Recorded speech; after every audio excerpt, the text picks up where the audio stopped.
Bem-vindos ao Intervalo Literário, meu nome é Bruna e hoje eu venho aqui conversar com você sobre esse livrinho aqui, ó, Sinais do Altíssimo, Liturgia Ritual e a Expressão do Sagrado, publicado pela Eclésia, desse autor aqui que tem um nome um pouco complicado, que eu não sei se fala Uwe ou Uwe, Michael Lang.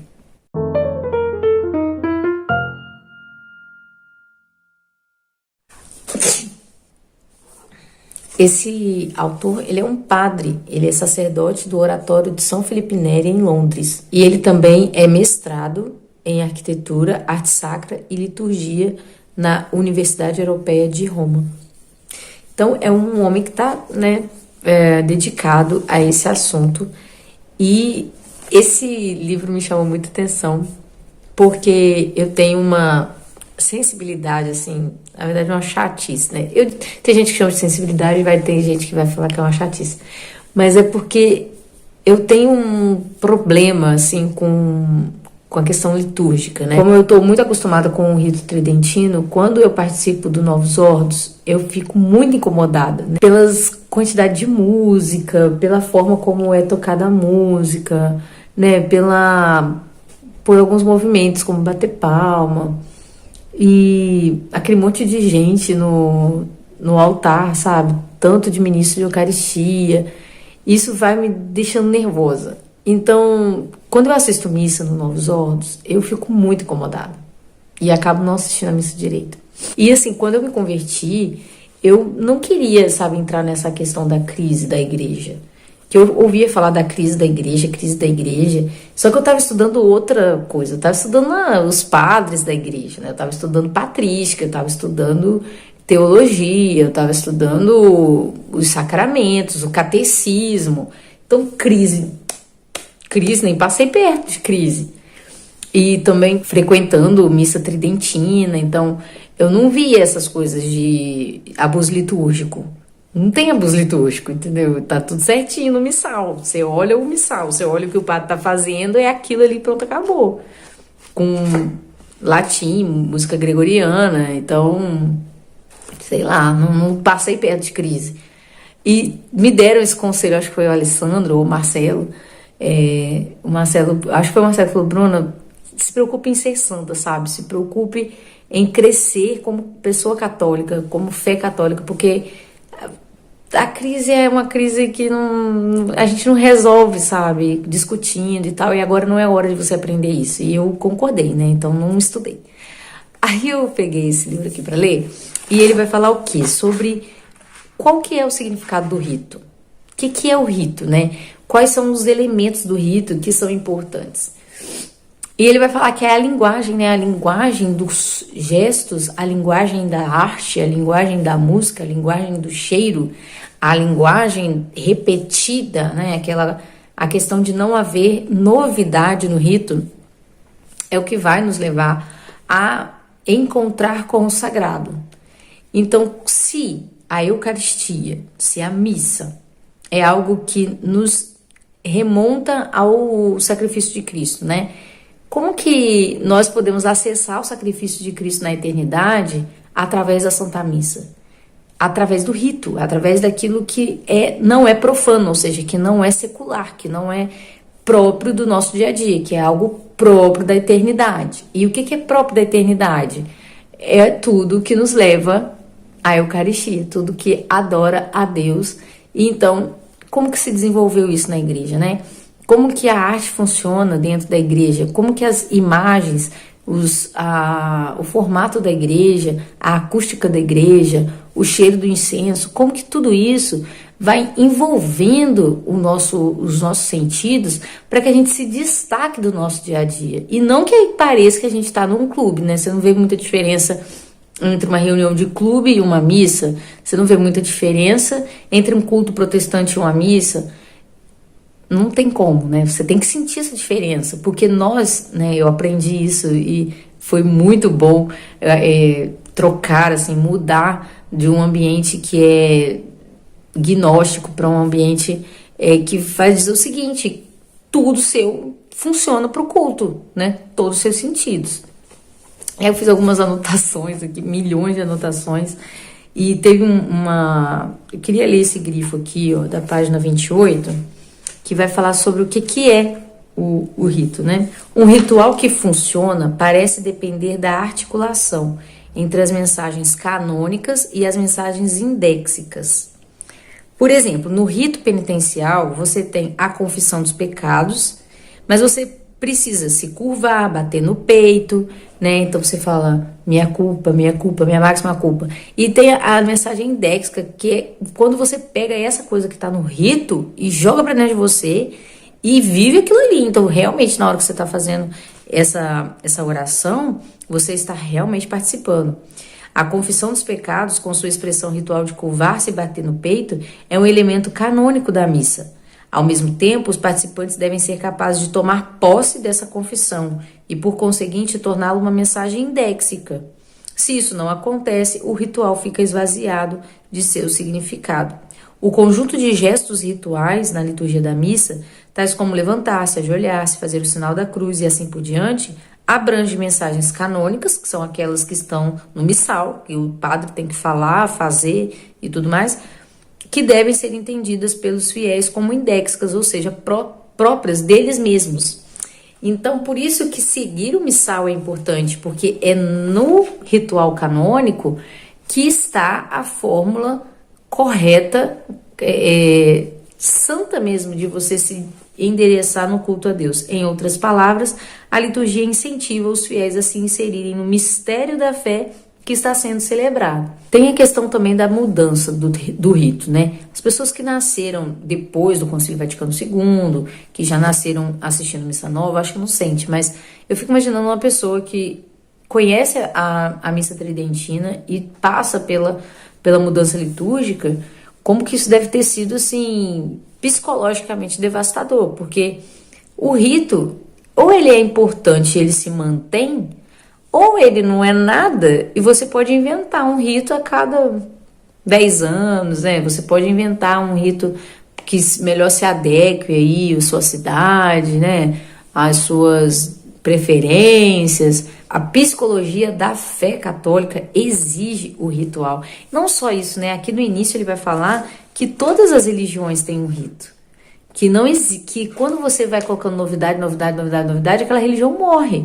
Entendeu? Aquilo acaba, aquilo cansa, porque, olha, eu vou falar que existe muito isso, aqui na minha cidade, a gente fala que é a igreja da vez, né? Então, assim, tem hora que a igreja da vez é a igreja que tá cantando de uma determinada forma.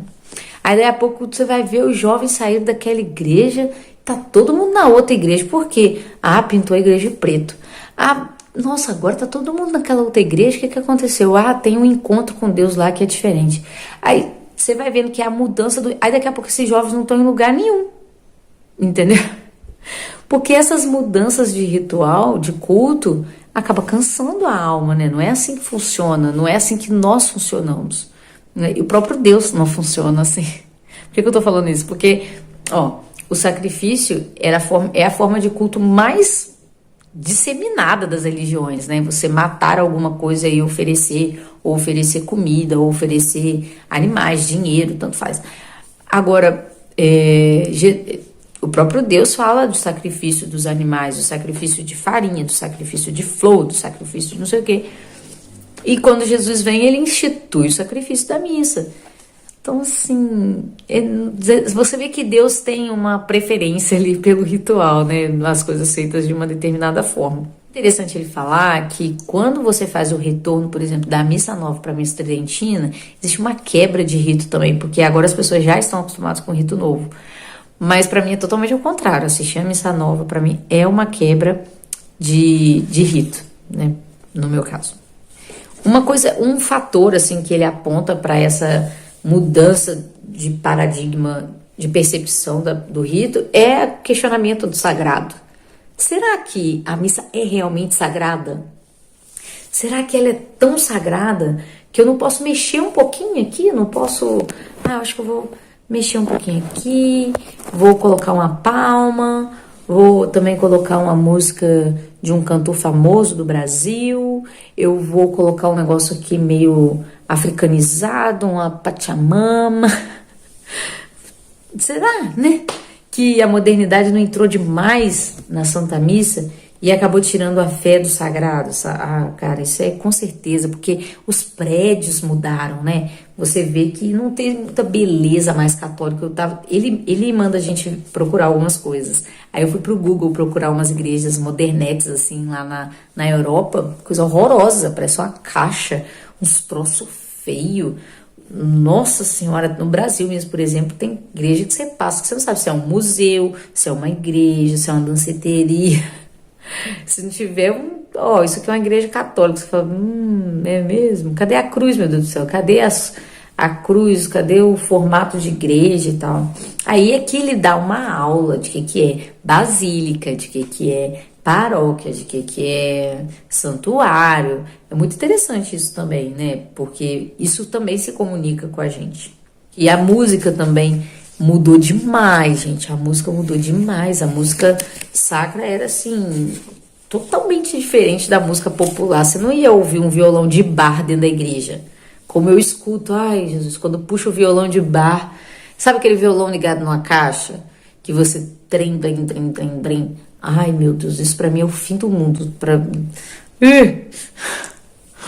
Eu estava conversando com uma menina que ela é de uma igreja diocesana, não é da administração apostólica, missa nova e tudo mais. E ela fala, Bruno, não tem gente preocupada com isso para tocar na missa. Não tem, e quem está disponível não tem às vezes a capacidade, e quem tem capacidade não tá nem aí para isso, sabe? Aí eu fico, mas o padre tem que exigir que seja assim e tal. Ou seja, é um problema catequético. Se o próprio padre não tá nem aí, se aquela música tá boa, se aquela música tá ruim. Vou falar, o que é música ruim? O que faz a música ser sacra, que faz uma música litúrgica? Ela dizer o que está na liturgia. É o momento de pedir perdão? A música tem que ser um ato de contrição. Não, é uma música emocionada, melódica, melosa, né? Aquela coisa, ai meu Deus do céu, cadê o eu me confesso a Deus Todo-Poderoso? Você sente falta, parece que não aconteceu o momento de contrição da missa. Então a música tem que ser litúrgica. Várias músicas litúrgicas têm um texto idêntico ao da missa. Aí mesmo que você cante, você está orando, está rezando na missa, né? Vai falar o que é a música litúrgica, vai explicar quais são os fatores. Agora, eu queria ler muita coisa aqui, deixa eu ler alguma coisa dessa negócio de música, já que eu tô falando pra caramba disso. Uma distinção adicional entre música sacra e música litúrgica será desnecessária se o caráter e escopo da primeira forem devidamente compreendidos.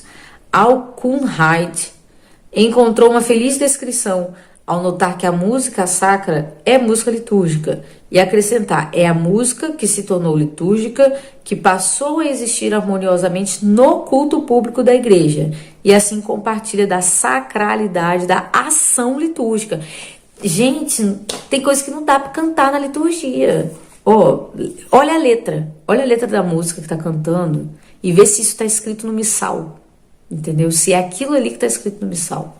Encontrar um remédio para essa questão da música litúrgica não é tarefa simples. Ao longo da história da igreja, houve muitos conflitos para determinar o que, de forma justa e adequada, se aceitaria como música sacra. E aí, Padre Paulo Ricardo vai dizer que é a própria natureza da coisa, a própria natureza da missa vai te dizer o que é música litúrgica e o que não é. A música que ora, é a música que reza, que é a música litúrgica.